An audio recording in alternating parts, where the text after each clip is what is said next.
Samsung has just announced the Galaxy S9 and S9 Plus here in Barcelona, Spain, just a day before the start of the Mobile World Congress. At first glance, not much has changed between the S8 and the S9. The biggest improvements that Samsung did with the Galaxy S9 are the chipset and the camera system, so we're putting more focus on both of them in our review.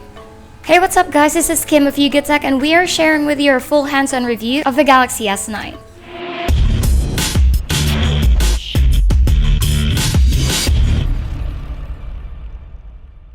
The Galaxy S9 follows the same design signature as its predecessor.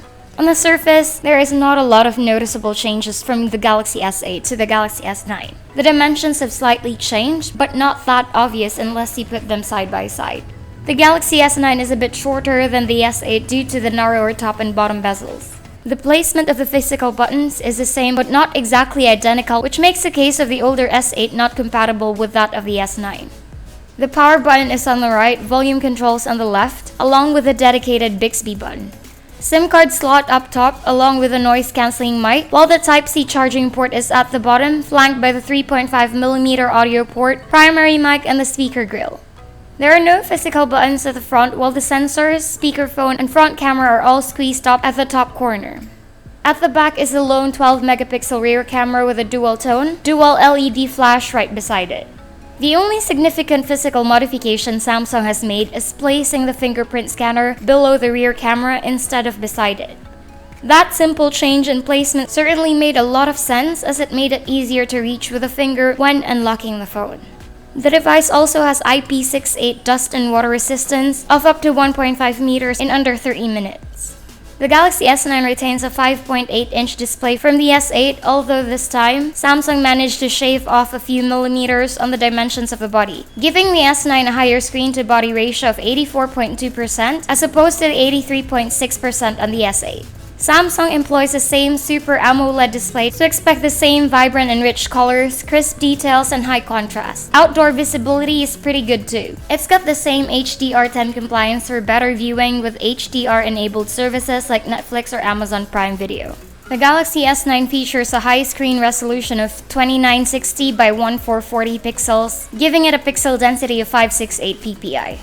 The resolution can be natively adjusted though, with options for Full HD Plus and HD Plus depending on user preference. Lowering the resolution also prolongs battery life. Protecting the display is Gorilla Glass 5, with the back panel also using the same for better resistance against scratches and accidental drops.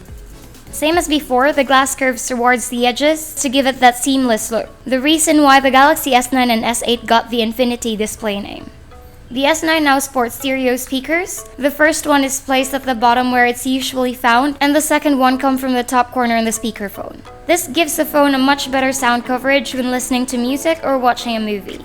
The volume is also much louder but does not distort even at the highest level. The box also comes with an AKG earphones that's comfortable and sounds pretty good. The rear camera of the Galaxy S9 looks impressive on paper and something we have not seen implemented before. The 12-megapixel sensor has a variable aperture that goes wide open at f1.5 but can be adjusted to f2.4. At f1.5, the camera can see much better at low light, even better than the naked eye. It also allows it to shoot objects with a creamy bokeh at the background. At f2.4, it allows just enough light not to overexpose, especially very bright situations like during high noon.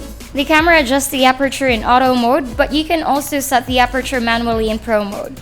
With a built-in optical image stabilization, the camera can shoot better with less shakes or blurry images. The wide aperture allows it to shoot at higher shutter speeds, making shots more accurate. On top of the usual 4K video recording, the Galaxy S9 can now shoot slow-mo of up to 960 frames per second. The resolution is decent at 720p, and the capture time is about 0.2 seconds. The front-facing camera has an 8-megapixel sensor with f1.7 aperture with 1080p video recording. Selfies are great with enough blur or bokeh to separate the subject from the background. Facial details and skin tones are accurately captured. The front camera has an entertaining feature called AR Avatar, or emojis, which analyzes the user's face, then creates a virtual avatar similar to what we've seen on the iPhone X's Animoji feature. The Galaxy S9 runs on Android 8.0 Nougat right out of the box, and this is heavily customized by Samsung Experience 9.0 UI. The interface is simple and clean, relies a lot of swipes to navigate. If you don't like the default theme, there are a lot of alternative ones available in the theme store for free. The Galaxy S9 is powered by a new Exynos 9810 chipset, which is fabricated using the 10nm process. The device is blazing fast, performs in tip-top shape, and smoothly handles everything we threw at it. This is paired with 4GB of RAM and 64GB of UFS 2.1 internal storage. The upgrade to the new 10nm chipset is expected. The Exynos 9810 Octa was already announced last January, so we have a good amount of knowledge about it. The high-powered custom CPU clocks in at 2.7 GHz per core, while the power-efficient processor is composed of a quad-core ARM Cortex A55 running at 1.8 GHz. Running the GPU department is a Mali G72 MP18 graphics. This is similar to the one running the Huawei Mate 10, but with more cores. The Galaxy S9 scored an impressive 239,717 points in Antutu benchmark. The Exynos 9810 on the S9 is a huge improvement over the Exynos 8895 on the S8. The single core speed now goes up to 2.7 GHz from 2.3 GHz. Also, the Mali G72 MP18 GPU is way better than the Mali G71 MP20, as reflected in the benchmark scores. In terms of connectivity, the same set of options are available: fast Wi-Fi, Bluetooth 5.0, NFC, GPS, and 4G LTE connectivity. The LTE modem is now Cat18, with support for up to 6 carrier aggregation and a combined speed of 1.2 gigabits per second. There is a dual SIM support indicated by a Duos label at the back, but it's hybrid, so the second nano SIM tray is swappable with a microSD card of up to 256 gigabytes. Both SIM trays support 4G LTE connection. The Samsung Galaxy S9 is packed with a 3000 mAh internal battery. Samsung has not changed this for the last 3 iterations, and we're not expecting much difference from the previous models. In our video loop test, the Galaxy S9 lasted about 14 hours and 25 minutes while playing a 1080p movie at 50% brightness, 0 volume, and in an airplane mode. This is shorter than the 16 hours and 20 minutes we got on the Galaxy S8. As expected, the device supports fast wire charging via USB Type-C, as well as fast wireless charging. Charging time is about 70 to 80 minutes from 0 to fully charged.